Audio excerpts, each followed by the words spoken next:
So I have a question for you.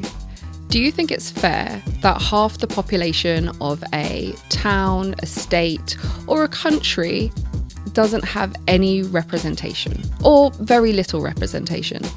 What about if I said they had very little say in governance decisions? What about if it was half the world's population?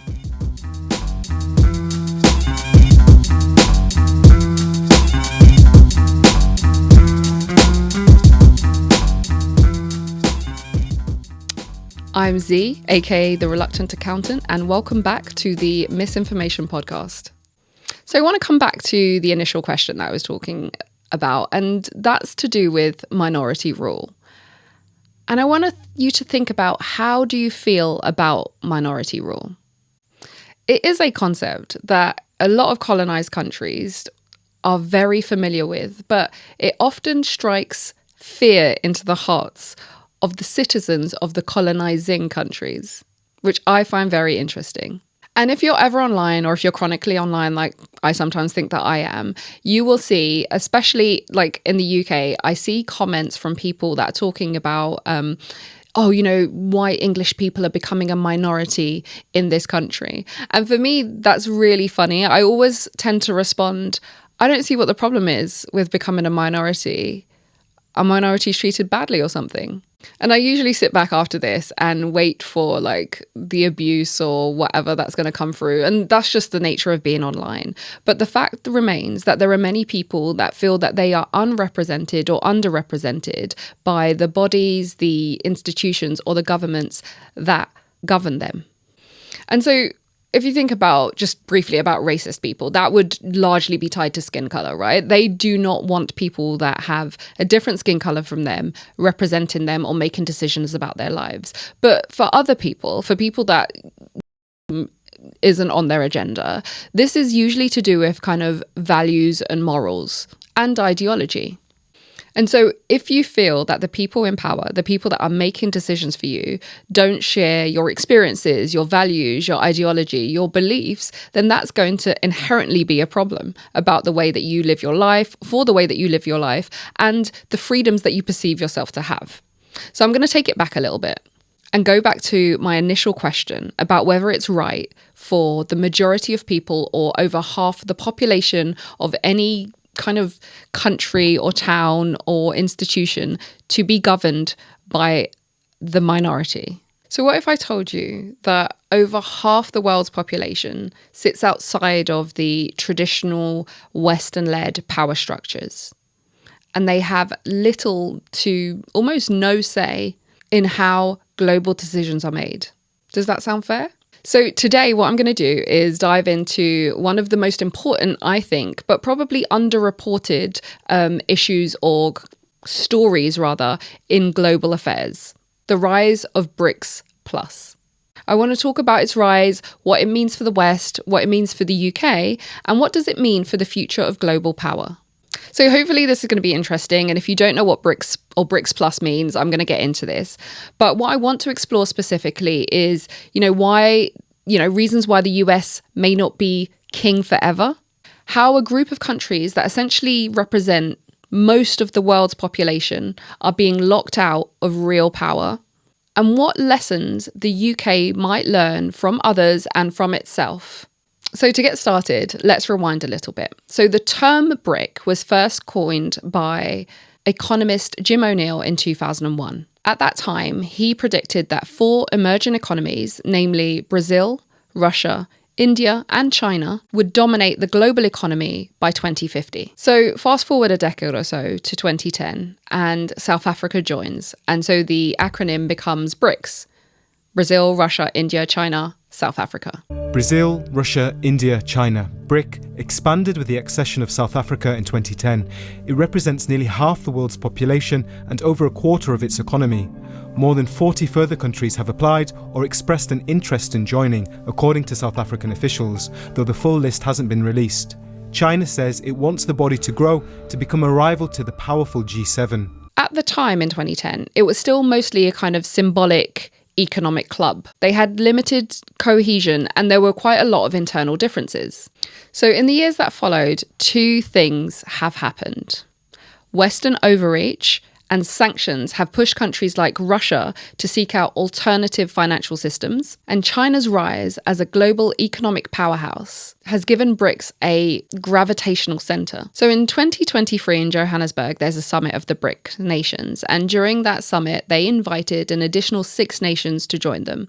Those nations were Saudi Arabia, Iran, Egypt, UAE, Ethiopia, and Argentina. Although it must be said that Argentina later declined to join because they changed government in the country. So with this welcoming of the 5 new countries, less Argentina, this expansion significantly boosted BRICS' global share of energy, trade, and population. So together, BRICS Plus, as it's now kind of being referred to, now represents 47% or give or take of the global population, around 30% of global GDP, and more than 40% of oil production. And this isn't just about size, it's also about ambition. So the trading bloc wants to do a number of different things, such as trade in local currencies by bypassing the US dollar, which is a very important thing, and we'll come on to that.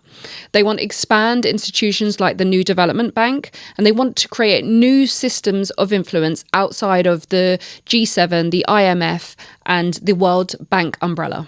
So coming back to this idea of the dollar and its financial dominance, I've seen a lot of articles and read a lot about this kind of de-weaponization of the dollar. And it was something that came up particularly after the war in Ukraine, where there were sanctions that were imposed against Russia, and they needed to find alternatives. They need to find alternative financial systems, because there's this idea that the dollar is being used as a weapon against countries by the US to get them to do the US's bidding or whatever it wants. And so one of BRICS Plus's goals is the de-dollarization. And the reason why should be obvious. The US dollar gives the US immense geopolitical power. So as I mentioned, when the US imposes sanctions on a country, it does so by locking them out of a dollar-based financial system.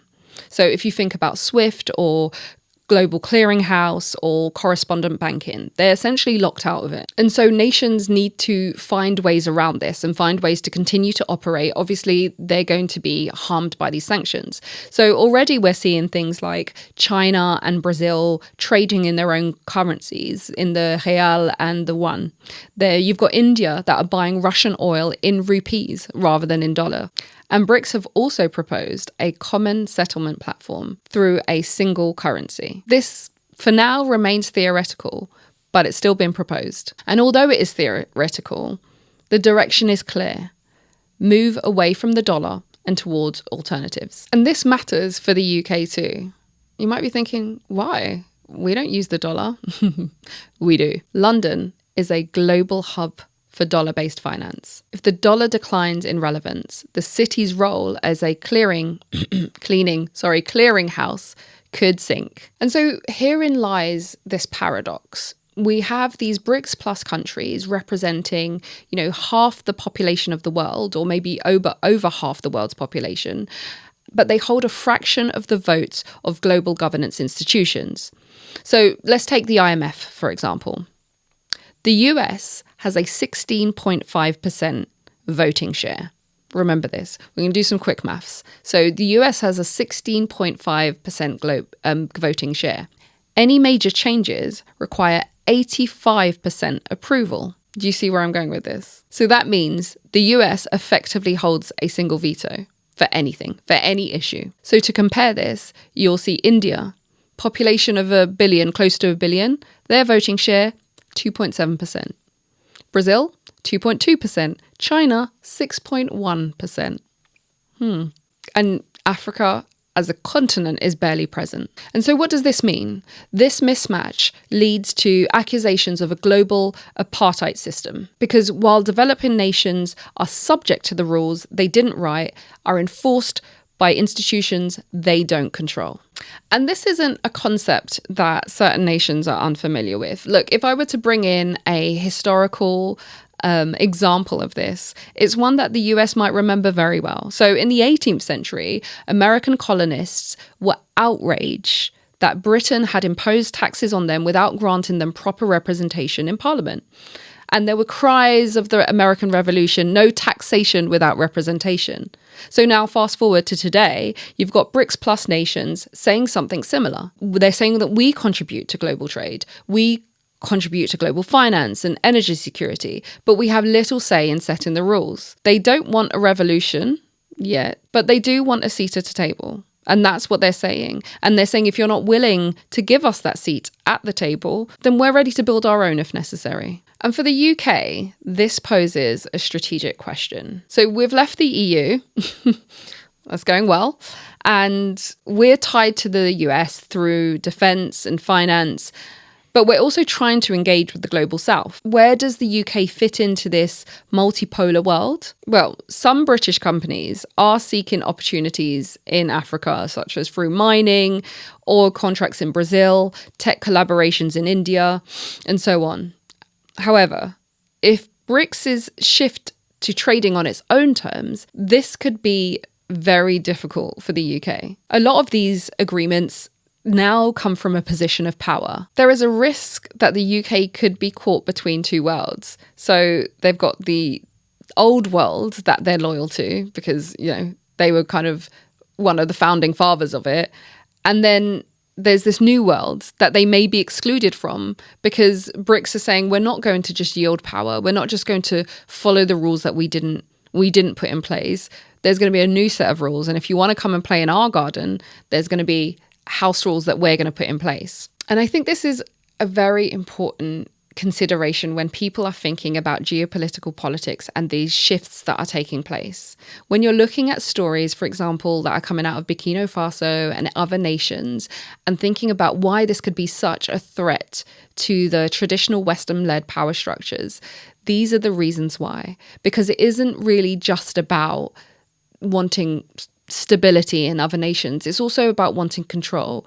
Whilst we sometimes talk about colonization as a thing of the past, there are many nations that are still being colonized, and there are other ways to colonize nations. You see different countries trying to exert their own sense of self and self-identity, whereas previously, for example, higher institutions only offered courses, for example, in English rather than the native language of the country. There are certain countries that are trying to put in place this higher education, but in the local language, in the language of the country. So there isn't this demarcation between the local language seen as something of, common people that isn't used by the upper echelons or the educated classes, and these prestigious languages, these European languages. So there are these internal steps towards this autonomy, this self-identification, this self-determination, and that poses a real threat to the West and also to the UK. And to be clear, the rise of BRICS isn't a guarantee of global realignment, but it is definitely a wake-up call. It's a signal that countries are no longer prepared to wait for Western permission to do the things that they want to do and to make the development and the leaps and bounds that they want to make in the directions that they want to go in. As UK citizens, as business owners, policymakers, this really matters. It will affect how we trade, how we invest, and where the UK fits into the next chapter for the world. So the question is really no longer, can the West hold on to power? The question really is the West ready to share power? That's all I've got time for today. Thank you for joining me. If you are joining me on one of the podcast platforms, you can also catch the video of this on YouTube. If you'd like to get in touch or follow me on other platforms, I am on social media. I'm on TikTok at The Reluctant Accountant. That's at The Reluctant Accountant, and also on Instagram at The Reluctant Accountant. But until next week, I'll see you later.